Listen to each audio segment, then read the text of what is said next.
कौमी cricket team के कप्तान बाबर आजम की पहली पोजीशन छिन गई।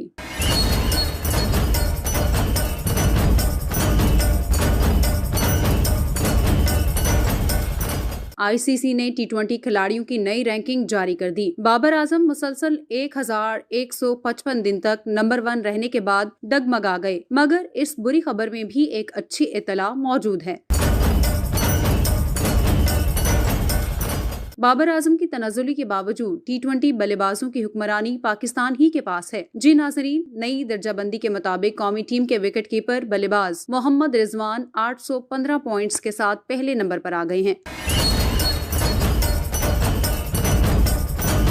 बाबर आजम 794 पॉइंट्स के साथ टी20 बैटिंग रैंकिंग में दूसरी पोजीशन पर पहुंच गए हैं, जबकि जनूबी अफ्रीका के आइडन मार्क्रम तीसरे, भारत के सूर्या कुमार यादव चौथे और इंग्लैंड के डेविड मलान 5वें नंबर पर हैं। कप्तान बाबर आजम एशिया कप के पहले 3 मैचेस में सिर्फ 33 रन बना सके, जबकि मोहम्मद रिजवान अब तक टूर्नामेंट के टॉप स्कोरर हैं।